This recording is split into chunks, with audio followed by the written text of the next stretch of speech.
Ja, hallo, schönen guten Morgen, liebe Freunde. Oder heute Mittag sagen wir mal, ich bin Dr. Mabuse.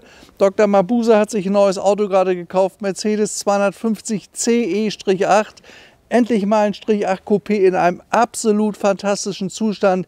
Der Wagen ist richtig weiß, 050, hat größtenteils einen ersten Lack, also ist wirklich sensationell. Und das Tolle ist, wenn er hier reinguckt, er ist völlig original. Also er hat nicht nur einen ersten Lack, sondern der hat Ledersitze, als ob die eben gerade produziert wurden. Also ich sag mal, nach so einem Auto haben wir sehr, sehr lange gesucht und wirklich gute Strich-8 Coupés gibt es so gut wie gar nicht. Und was wir hier haben, das ist ein Auto, der befindet sich doch tatsächlich im Jahreswagenzustand. Der einzige Mangel an dem Auto, das kann man auch hören, er hat ein Loch im Auspuff, das haben wir vorhin gesehen. Wenn die ab und zu mal an, aus, dann ist ja hinten Kondenswasser drin und das rostet irgendwann durch, also das muss gemacht werden noch. Und die Reifen sind eben auch von 1971 und nicht mehr so ganz in Ordnung. Aber da wir nur 70, 80 fahren, werden sie es aushalten. Aber jetzt sagt mir ehrlich, also der Wagen hat auch wirklich eine Qualität, die ist doch sensationell. Also ich finde die Linie von einem Strich-8 Coupé, wenn er gut im Schuss ist, einmalig schön. Also ich finde selbst die S-Klasse Coupés, die waren auch toll. Aber ein richtig schickes Strich-8 Coupé, was man übrigens immer an der Doppelstoßstange vorne erkannt hat. Und der hat doch hinten die langen Stoßstangen gehabt. In der Qualität ist was ganz, ganz selten. Es sind ja nur, ich glaube, 17.000 Fahrzeuge überhaupt gebaut worden davon. Ansonsten gab es vom Strich-8er ja 2 Millionen. Das ist ja ein völliges Massenprodukt gewesen. Die Bevölkerung hat sich, wenn sie wohlhabend war, mit dem Strich-8er seinerzeit bewegt. Ging los 1968, hörte auf 1976. Aber der hier, 69, ist ein 250 CE mit 150 PS. Also der hat eine Qualität, die ist einmalig. Also vielleicht zeigt euch das Paul mal. Guck mal hier rein in die Radläufe. Das ist ja wirklich fabriknah. Schaut mal da unten rein hier. Das ist ja unglaublich. Ja, so, nun wird sich Dr. Mabuse mal ins Auto setzen und wird dieses wunderschöne Coupé bewegen. Wie gesagt, einmalig, fantastisch und der Qualität ist Schönes. Er hat noch die schönen Ausstellfensterchen früher, die gab es ja später nicht mehr. Finde ich ein total nettes Detail. Und auch wenn er hier vorne guckt, der ganze Chrom, die Gummis, das ist wirklich, schau mal hier, das ist wie neu. Es wird ja immer gemeckert oft, dass ich sage, es ist alles wie neu bei Cargol. Aber wir haben halt tatsächlich wirklich gute Autos. Das ist ja echt Cargol-Qualität. Auch schaut mal hier vorne. Keine Kratzer, kein Steinschlag. Hier, schaut mal hier. Also besser kann das nicht sein. Ich mache ja auch gerne mal die Tür auf. Der hat übrigens Zentralverriegelung. Das könnt ihr hier sehen. Das ist wirklich wie bei einem Jahreswagen. Und hier vorne ist noch von der Fabrikation sogar noch dieses Gummi da oben drüber. Das ist noch gar nicht abgezogen worden, damit die Anstiegsleiste nicht verkratzt. Original Teppichbodenzustand, neu. So, auf geht's zu unserer Fahrt. Ich freue mich da richtig drauf, weil ein richtig gutes Strich-8 Coupé bekommt man sehr selten. Und dann riecht er noch so toll nach Leder. Ist ja wirklich fantastisch. Übrigens, wenn er ein bisschen lauter ist, ist das Loch im Auspuff. Ja, schönes Auto. Ja.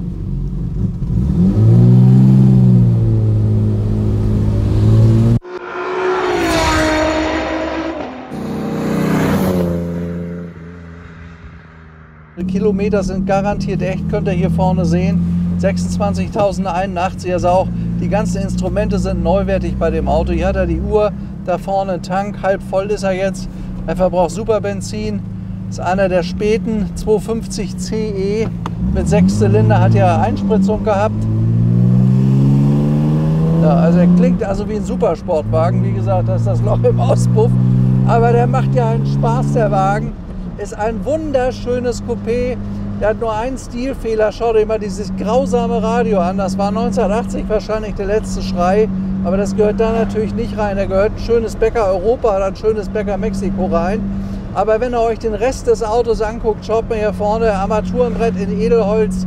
Das ist ja neuwertig. Genauso hier vorne das Holz. Das ist alles wie neu bei dem Auto. Und dann finde ich dieses Weiß mit dem ganz schwarzen Leder, was nirgends angekratzt ist oder irgendeine Beschädigung hat.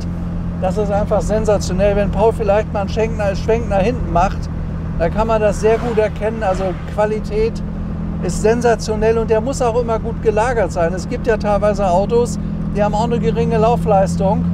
Und dann guckt man genau, dann hat er aber schlecht gestanden, so ein Wagen, und ist dann trotzdem nicht im guten Zustand. Also die Qualität von dem Auto hier ist einfach eine Sensation. Das ist eine echte Show. Und auch wie die Maschine läuft und anspringt. Was schön ist übrigens hier, ist die tolle Mittelschaltung. Oh ja, der macht aber richtig Lärm.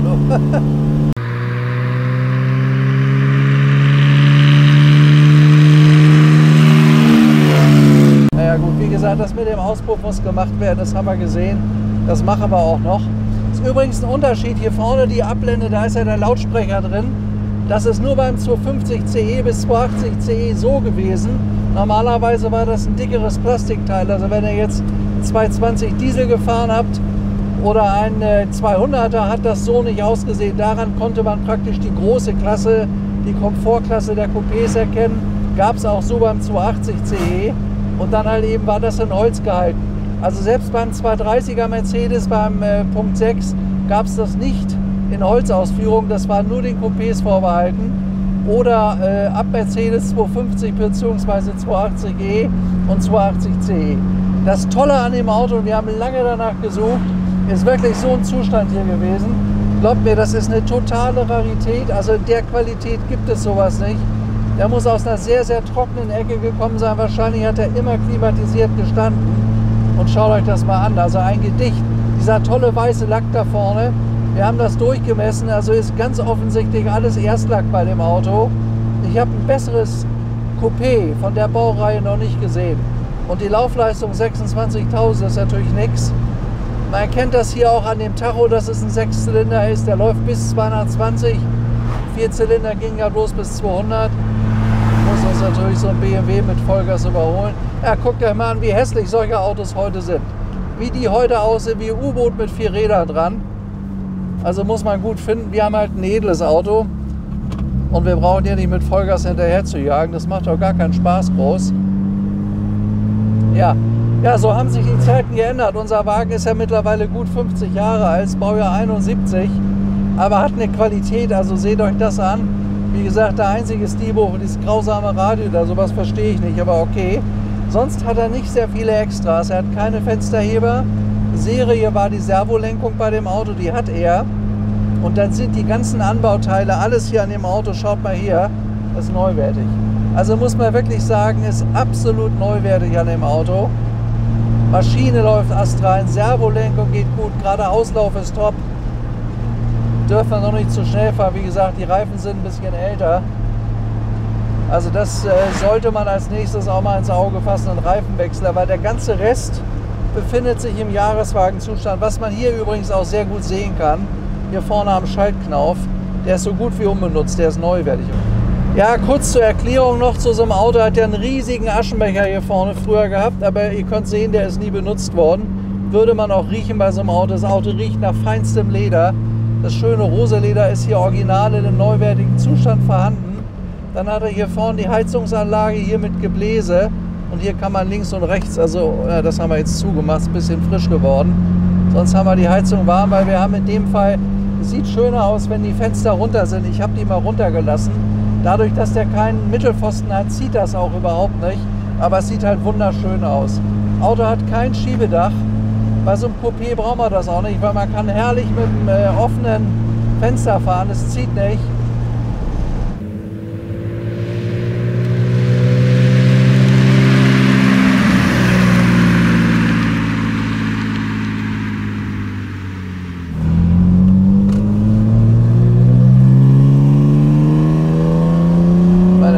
Ist natürlich toll, der ist ja normalerweise leiser, der Wagen.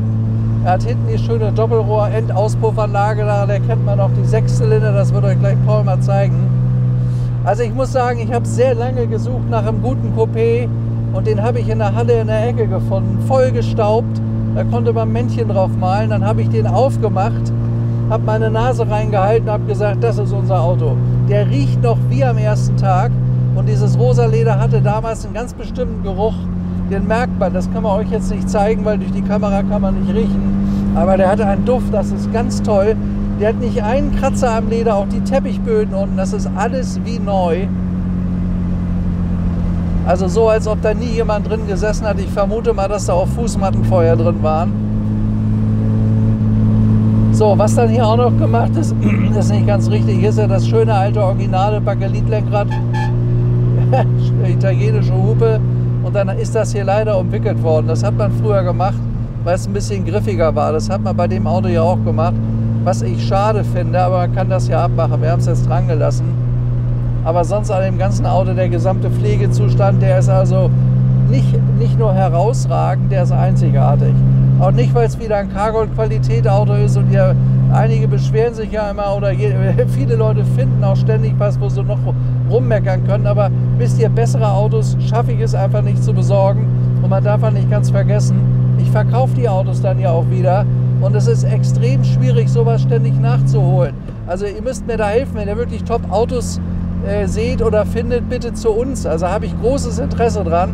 Aber wenn wir den verkauft haben, ist es extrem schwer, den wieder zu ersetzen. Ja, und da liegt oft das Problem, was wir haben. Wenn sowas weg ist, ich kann es dann nicht neu bestellen. Die Autos gibt es neu einfach nicht mehr. Originallicht, neuwertig. Und das Gelbe ist halt eben, es ist ein Franzose gewesen. Die mussten ja gelbe Lampen haben, Nebellampen. Die hat er auch. Ja, so sieht so ein Auto aus. Von innen, wenn er in einem Top-Zustand ist. Das ist eine 250 CE Maschine, 6 Zylinder, Einspritzanlage, neuwertiger Zustand. Also da kann man reingucken, wo man will. Hier vorne, schaut euch das mal an. Das Auto ist wirklich wie ein Jahreswagen. Auch der ganze Chrom. Also ich habe eine ganz kleine Macke gefunden. Die ist hier vorne. Was da passiert ist, weiß ich nicht. Ich kann nur vermuten, es ist ein Tropfen von der Batteriesäure. Das muss jemand, der sich mit Lack hervorragend auskennt, reparieren. Das ist ja alles Erstlack, was ihr hier seht. Ihr könnt das auch da sehen. Es ist alles original und nicht kaputt. Hier übrigens die Farbnummer 50G, für die es interessiert. Das ist immer dieses Weiß. Müsst da nachgucken, da sind auch die ganzen Ausstattungsdetails eingedruckt, also Thema Datenkarte. Hier ist die Spezialhupe, die ihr gerade gehört habt. Und das Auto ist Baujahr 71, also einer der ganz späten Coupés als 250 CE. Es gab danach dann nur noch ein 250C, ein 280C und ein 280CE. Ja, ich mache mal die Haube zu, auch Chrom. Hier vorne ist wirklich, also das ist wie neu. Ich nehme mal an, dass der nie auf der Autobahn war. Schaut euch das mal an hier. Also da ist ja nicht ein Pickel drauf. Das ist ja wirklich ein neues Auto.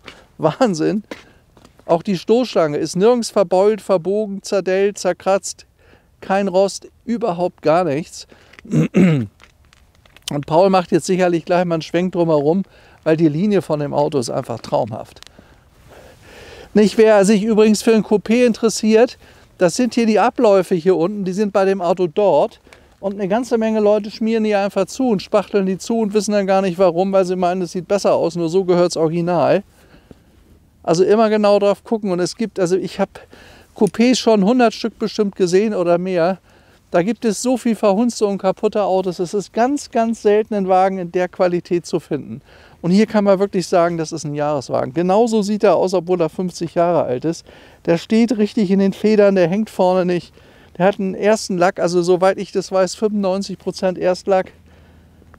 Ja, hinten steht schön in Chrom 250C auf dem Deckel. Selbst der Fliege gefällt das. Hier vorne sieht man natürlich so eine Fliege hier extrem auf dem Auto. Ja, Top-Wagen. Ach, guck mal, das sieht doch aus, was? Also in den Prospekten von Daimler-Benz hat das nicht besser ausgesehen. Wie gesagt, aber der Wagen von Dr. Mabuse muss ja auch gut sein. So sieht das aus. Unsere Jungs haben auch einen tollen Job gemacht, haben ihn ganz toll aufbereitet mit den besten Pflegemitteln, die wir haben, die wir euch möglicherweise auch bald anbieten werden. Denn wir haben ja sehr viel Erfahrung, was die Aufbereitung von Autos angeht, seit Jahren. Und wir wissen, was wirklich top ist. Und wir sind gerade dabei zu überlegen, so eine Serie auf den Markt zu bringen mit Cargold Top-Qualität, mit Cargold Spitzenprodukten. Nur das Beste, was zu so einem Auto passt. Ich mache noch mal ganz kurz die Tür auf.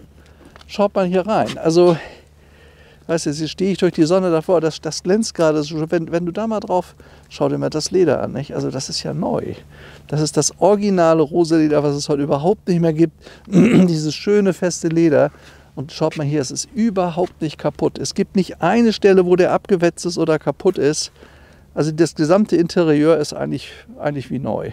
Auch hier vorne, hier sind ja gerne Kratzer drauf, auf diesen Chromleisten hier vorne.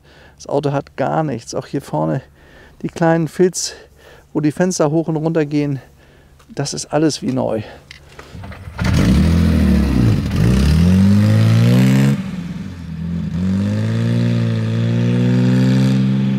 Hat 2,5 Liter Hubraum, 6 Zylinder, fuhr 190 Stundenkilometer schnell und war knapp 1,6 Tonnen schwer. Und dadurch, dass er Schaltung hat, ist er in 10 Sekunden auf 100 gewesen. Das waren von 1971 gute Werte. 190 Stundenkilometer schnell, das waren fast 200. Also konnte alles und ein Verbrauch, ich sag mal, ist der eigentlich moderat. Der Verbrauch so, sage ich mal, 12, 13 Liter drumherum. Ist auch heute noch aktuell und hat einen 70-Liter-Tank, also damit konnte man auch einigermaßen gut weit kommen. Und das Tolle bei so einem Coupé hat ja einen sehr, sehr großen Kofferraum hinten. Den möchte ich euch jetzt auch gleich mal hinten öffnen, weil da ist richtig Platz drin. Schaut euch das mal an hier. Ist ja ein riesen Deckel, den er hat, weil es ist ja kein Viertürer, sondern nur ein Zweitürer. Schaut mal hier. Das waren die alten, originalen, absolut schrecklichen Fußmatten. Hier ist eine riesige Werkzeugtasche und da könnt ihr aber sehen, dass das gesamte Auto, also der ganze Kofferraum neuwertig ist. Man könnte meinen, hier ist noch niemals ein Koffer rübergezogen worden. Guck mal hier, das ist wie neu. Das ist wirklich wie Ferxau, da sind die original französischen Nummernschilder noch drin. Ich mache euch mal kurz die Matte hoch. Wenn ihr hier reinguckt, guckt mal hier, ist doch sensationell. Also ich sag mal, das ist sicherlich einer der besten 10 Coupés, die es heute noch auf der Welt zu kaufen gibt, wenn überhaupt. Das Auto ist neuwertig im Zustand, das ist absolut perfekt. Hier ist übrigens der Tankdeckel hier vorne und da ist noch der Aufkleber, auch der ist wie neu. Auch daran könnt ihr erkennen, neuwertiges Auto, schaut mal da rein. Tank ist ja unten drunter, also wirklich wie neu. Sowas habe ich ganz selten gesehen. In der Qualität, das ist ja nicht nachträglich rangemacht worden, sondern aus der Zeit und auch hier, also nirgends irgendwo Pickel, da ist nicht eine Beule drin, die Rücklampen hier, die glatten noch zu der Zeit neuwertig. Also das ist wirklich, sämtliche Teile an dem Auto sind ja nicht ausgetauscht, das sind die Originalen noch und die sind in der Qualität, das ist einfach fantastisch. Oh, hier sieht aber echt klasse aus. Hier kannst du bessere Bilder machen als da hinten. Also das ist sicherlich ein Ausnahmeauto, wie wir das auch nur sehr, sehr selten haben. Und nach sowas suchen wir natürlich immer. Also wenn ihr mir eine echte Freude machen wollt und habt so einen tollen Wagen, bitte ruft mich an. Zum Thema Mercedes, auch andere wirklich spannende Marken, habe ich sofort allergrößtes Interesse. Wichtig ist, möglichst original, authentisch, unfallfrei und wie ein Jahreswagen. Das ist das, was mich fasziniert, so ein Wagen. Und die Flieger auch da auf der Haube, der scheint das auch zu gefallen.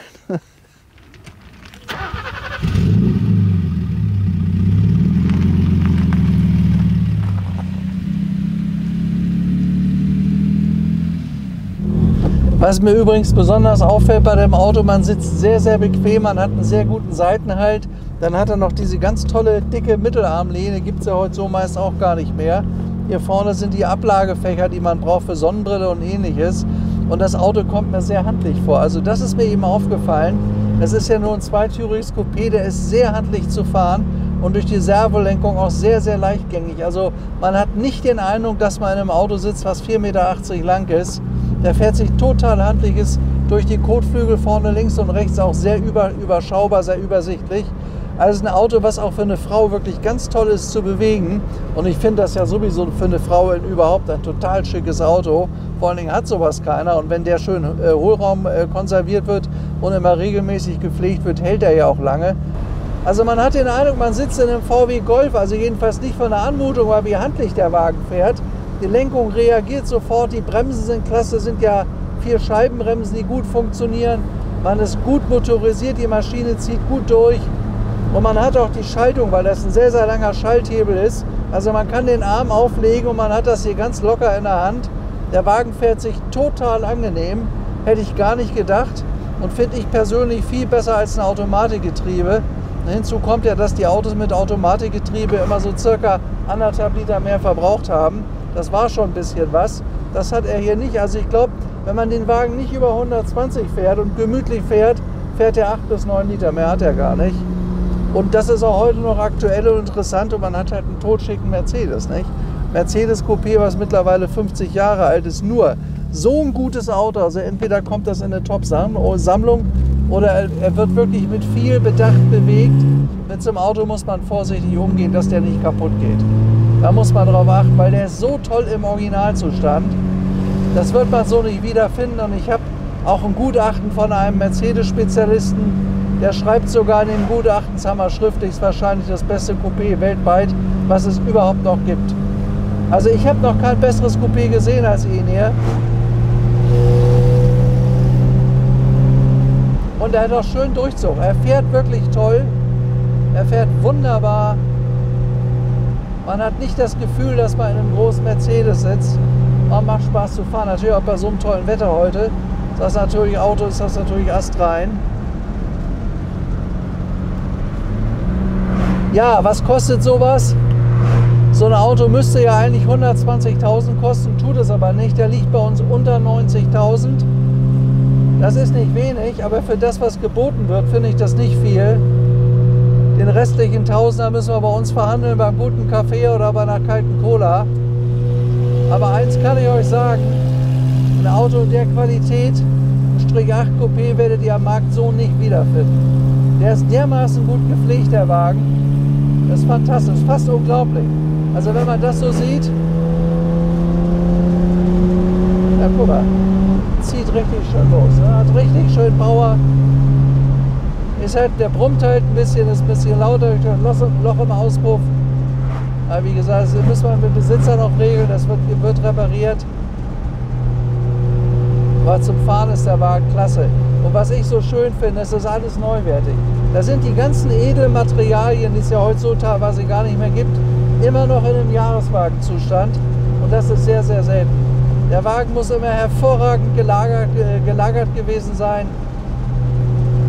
Sonst hätte er gar nicht diesen tollen Zustand.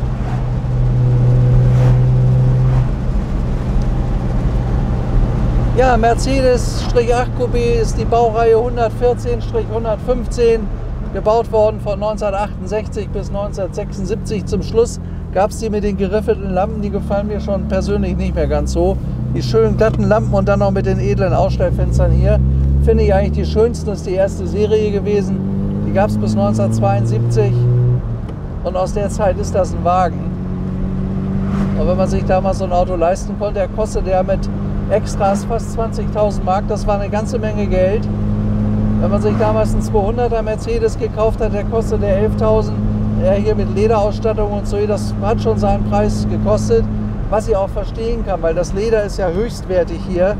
Schaut euch das mal an und das ist wirklich wie neu, also da ist überhaupt gar nichts kaputt. Der Wagen muss sehr sorgsam bewegt worden sein und was ich vermute, der hat möglicherweise sogar Schonbezüge gehabt, denn wir haben nicht eine Macke dran gefunden. Und das Tolle ist noch der Geruch. Das Auto riecht nicht nach französischem Parfum oder irgendwie nach Pfeife oder sonst was. Der riecht noch, er riecht nach Auslieferungszustand. Und das finde ich faszinierend. Und das sind mal die schönsten Autos.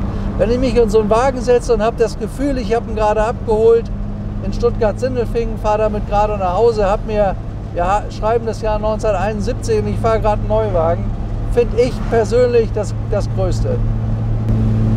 Bei dem Wagen war damals sogar das Handschuhfach abschließbar. Das war bei den einfacheren Modellen nicht der Fall, das war ein Extra.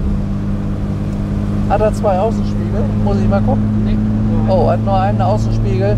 Ja, das war damals noch nicht so aktuell. Hier vorne war die Lampe an und aus. Und das Einzige, was mich persönlich stört, ist das mit dem Radio. Da gehört das schöne alte Bäcker Mexiko rein. Oder Bäcker Europa ist ja auch schon gut, aber nicht sowas hier. Das kann man ja auswechseln. Wir haben sogar noch die Rechnung des Franzosen, wo er sich das hier leistet. Es war vor 30, 40 Jahren wahrscheinlich ganz toll, weil es einen besseren Sound hatte, aber da gehört das Originale rein. So muss das richtig sein. Ja, das war mal wieder eine wunderschöne Probefahrt, die mir richtig Spaß gemacht hat. Ich hoffe, ich bringe euch das auch so ein bisschen rüber, dass ich also wirklich Freude am Auto, anders kann man es ja nicht sagen. Und Freude am Auto muss auch geschützt werden. Wir müssen gucken, dass diese Freude erhalten bleibt. Da arbeiten wir auch gerade dran. Und ihr könnt mir immer helfen, mit einem tollen, originalen Wagen für mich. Ach nee, du. Mensch, Leute, du. Nee, was machen wir jetzt? Egal, Verabschiedung und dann kümmern wir uns danach. Soll ich mich jetzt verabschieden? Ja. Hä? Ja. Was? Ja. Achso, ich soll mich verabschieden. Ja. Ja, also wir sind wieder da. Ich wünsche euch alles Gute. Ja, ich hoffe, es hat euch ein bisschen Spaß gemacht. Heute Mercedes 250 CE Coupé mit 6 Zylindern von 1971. Also, alles Gute, bis zum nächsten Mal und tschüss, bis morgen. Ciao.